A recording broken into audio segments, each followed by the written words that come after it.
Here's what nobody tells you about variable income. The traditional advice doesn't work, and following it will keep you broke and stressed forever. Here's the brutal reality.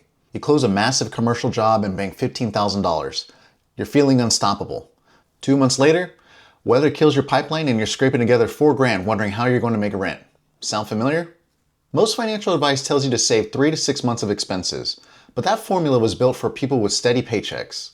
Not roofing pros riding income swings that would make most people quit. What's up, Roof Money Pros? Mike here with Roof Money Pro. And if your paycheck looks like a roller coaster, 10 grand one month, 3 grand the next, then everything you've heard about emergency funds is basically useless. My mission is to help roofing professionals like you maximize your careers and build wealth. But you can't do either when you're constantly guessing if you can pay next month's bills. Today, you're getting the exact system that turns income chaos into financial confidence. And if you're tired of the feast or famine cycle, smash that subscribe button because this changes everything. Let's start with why emergency funds matter even more when your income bounces around like a basketball. For someone with a steady paycheck, an emergency fund handles unexpected expenses. The car breaks down, the water heater dies, medical bills hit. For you, your emergency fund does all that, plus it smooths out the income gaps between big months and slow months. It's not just protecting you from emergencies, it's protecting you from your own income. There's a huge difference between short-term cash buffers and long-term reserves, and you need both. Your short-term buffer is what gets you through the lean months. Call it 1 to 3 months of expenses. This is your operating cash that ebbs and flows with your income cycle. Your long-term reserve is your true emergency fund, 3 to 6 months sitting untouched unless something catastrophic happens. Think of the buffer as your shock absorber and the reserve as your parachute. Unpredictability amplifies financial stress in ways steady earners will never understand. When you don't know if next month is a $6,000 month or a $16,000 month, every spending decision carries weight. Should you replace those worn-out work boots now or wait? Can you take your family out to dinner without guilt? That constant mental math is exhausting, and it kills your quality of life even when you're making good money overall. Here's what most people miss. Peace of mind is the real ROI on your savings. Yeah, your emergency fund might only earn 4 or 5% in a high-yield savings account, but the ability to sleep at night? The freedom to turn down sketchy jobs because you don't need the money desperately? The confidence to negotiate better deals because you're not operating from fear? That return is priceless, and it compounds in ways money never can. The traditional 3 to 6 months of expenses rule is trash for variable income earners. Here's why. 3 to 6 months based on what? Your average income? Your best month? Your worst month? The formula falls apart immediately because it assumes stability that doesn't exist in your world. First, you need to calculate your true baseline expenses, not your average spending, not your ideal budget, your absolute minimum to survive and keep the lights on. Mortgage or rent, utilities, food, insurance, minimum debt payments, and fuel to get to jobs. Strip out everything else. That's your baseline. Let's say your baseline is $4,000 a month. Now you've got a real number to work with. Here's the game changer. Variable earners need a flexible savings target. Think range, not number. Your emergency fund goal should be based on both your baseline expenses and your income volatility. If your income swings $10,000 month to month, you need a bigger cushion than someone whose income swings $2,000. Example time. Your baseline expenses are $4,000 a month. Your income ranges from $6,000 in slow months to $16,000 in killer months. Your average over the year is around $10,000. Here's your range. Minimum emergency fund should be 4 months of baseline expenses, so $16,000. That gets you through a genuinely rough stretch. Your target should be 6 to 9 months, so $24,000 to $36,000. Once you hit that range, you're in the Goldilocks zone. Not too little, not so much you're losing growth potential. The key is adjusting your fund goal as your income patterns change. Land a big contract that guarantees steadier work for 6 months? You can operate on the lower end of your range and push excess into investments. Heading into a slow season or economic uncertainty? Bump toward the higher end before it hits. Your emergency fund should be as flexible as your income. Forget dollar amounts. When your income swings, percentages are your best friend. Here's how it works. You commit to saving a percentage of every dollar you earn, regardless of how much comes in. This keeps you consistent without overthinking every month. Ideally, you want this percentage to remain constant, but here's a strategy on how it can be more dynamic. Set target allocations for high and low income months. During high months, Your savings rate should be aggressive.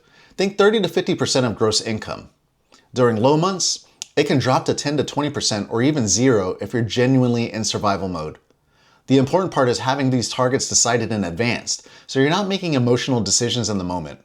And here's a real-world example. You're a roofing sales rep earning between $6,000 and $16,000 a month. Here's your percentage system. On a $16,000 a month, you save 40%. That's $6,400. Sounds huge, right? It is. That's the point. On a $10,000 a month, you save 25%, $2,500.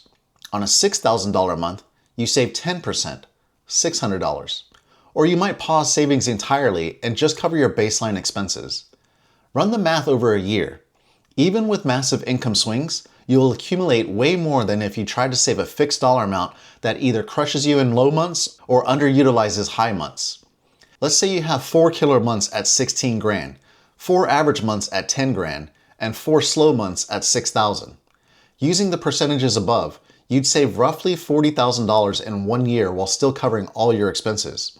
That's a fully loaded emergency fund in 12 months despite wild income swings. Automation helps you stay disciplined without overthinking. Set up automatic transfers that trigger when money hits your account. On payday, before you even see the money, your savings percentage moves to your designated emergency fund account. You're paying yourself first, and you're doing it proportionately so it never feels impossible. Here's where to take this to the next level. Head over to roofmoneypro.com right now and download the Feast Six-Figure Forecasting Roadmap. This tool shows you exactly how to map your income, set your percentages, and forecast your savings growth over the next year. Plus, you can check out my Cash Flow Masterclass where you can dive even deeper into managing variable income like a pro. This is the blueprint that's helping roofing pros build 5-figure emergency funds while still living their lives. Let me introduce you to the system that changes everything, the 3-account setup. This is how you turn income chaos into smooth cash flow without thinking about it every day. Account 1 is your income account. This is where every dollar lands first. Paychecks, commissions, side gig money, everything. This account is a holding tank, not a spending account. Money flows in, then immediately flows out to the other 2 accounts based on your predetermined percentages. You never spend directly from this account. Account 2 is your operating account. This is your everyday checking account where you pay bills, buy groceries, and cover normal life expenses. You transfer a fixed amount here every month based on your baseline expenses plus a little cushion. Let's say your baseline is $4,000, but you budget $5,000 to give yourself breathing room.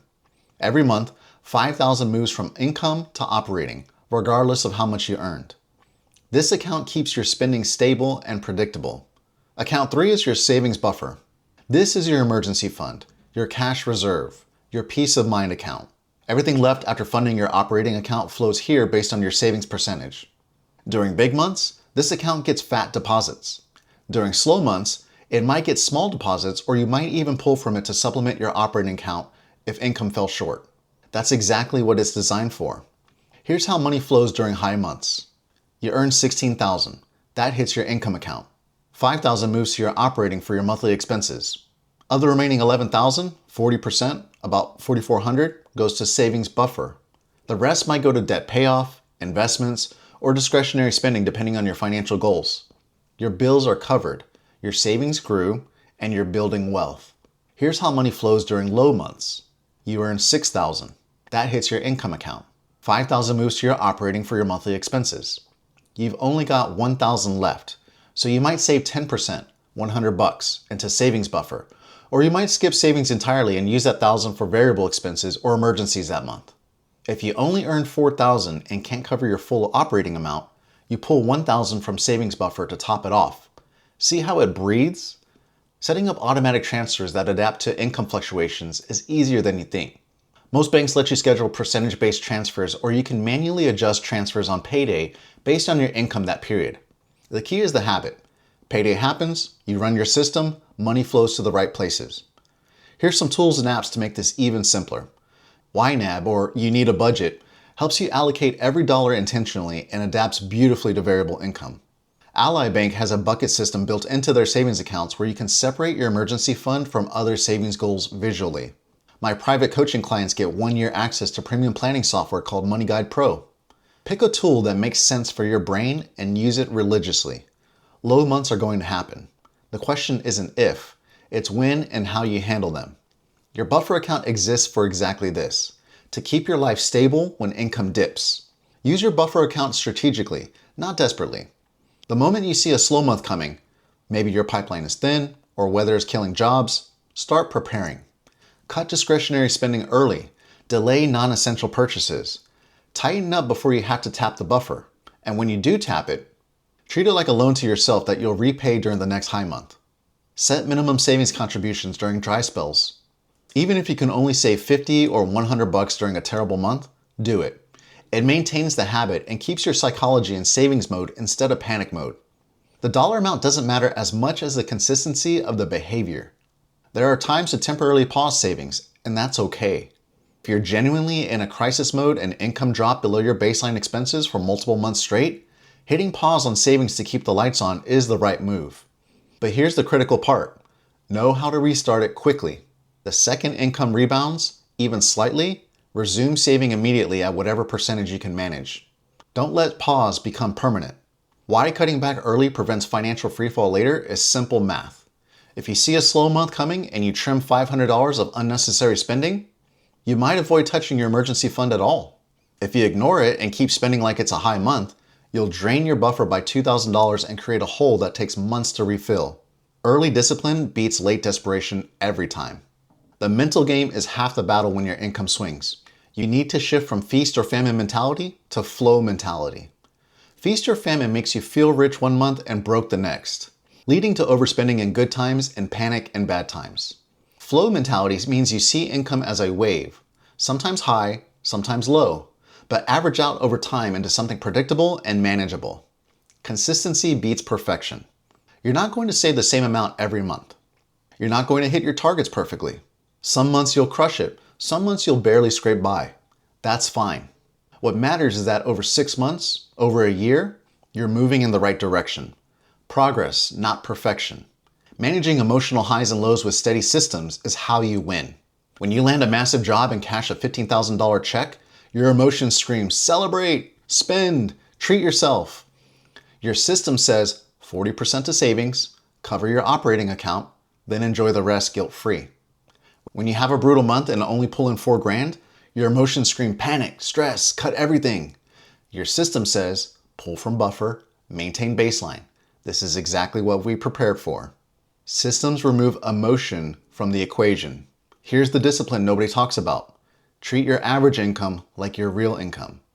Add up the last 12 months of income and divide by 12. That's your real number. If it's $10,000 a month average, then mentally you make $10,000 a month, not 16 and not 6. Live on 10,000. Save the excess above 10. Use your buffer for months below 10. This smooths everything out psychologically and financially. Let's talk about the traps that kill your emergency fund before it ever gets off the ground. Mistake number 1, overestimating income potential and underestimating expenses. You base your budget on your best months instead of your average, telling yourself, I'll make $12,000 every month this year. Then reality hits and you've overspent by $3,000 because you planned for income that didn't materialize. Always budget conservatively on income and generously on expenses. Mistake number 2, treating savings as optional instead of mandatory. When money is tight, savings is the first thing to go. Wrong move. Savings is a bill you pay yourself, non-negotiable. Even if it's only 5% during a rough month, you pay it. Optional savings never build wealth. Mistake number 3, using the wrong account type. You're keeping your emergency fund in your regular checking account mixed with your spending money. That's a disaster. The emergency fund will slowly evaporate on random purchases because it's not separated and protected. Your emergency fund needs its own high-yield savings account with a different bank if necessary to create friction between you and the money. Mistake number 4, forgetting to replenish the fund after a withdrawal. You tap your emergency fund for a legitimate emergency? Great, that's what it's there for. Then you never refill it. 6 months later, another emergency hits and now you've got no cushion. Every time you withdraw, immediately create a plan to replenish. Redirect your next high month surplus entirely to rebuilding the fund before resuming normal savings allocation. When your income swings $10,000 a month, your financial plan has to be more than just a budget. It needs to breathe with your income. A percentage-based system, a solid emergency fund range, and a 3-account setup can turn chaos into confidence. Start small, Start now. Even 1 month of living stability is worth it. And before long, you'll have the peace of mind every variable earner dreams about. You don't need to be perfect. You need to be consistent. You don't need to save massive amounts every month. You need to save something every chance you get. You don't need to stress about next month. You need a system that already has next month covered. The 3-account system works. The percentage-based savings method works. The flexible emergency fund range works. Thousands of roofing pros are using these exact strategies to go from paycheck stress to financial freedom. And you're next. Stop letting your income control you. Build the buffer. Create the system. Get the roadmap at roofmoneypro.com and enroll in the Cash Flow Masterclass. Your future self will thank you for starting today.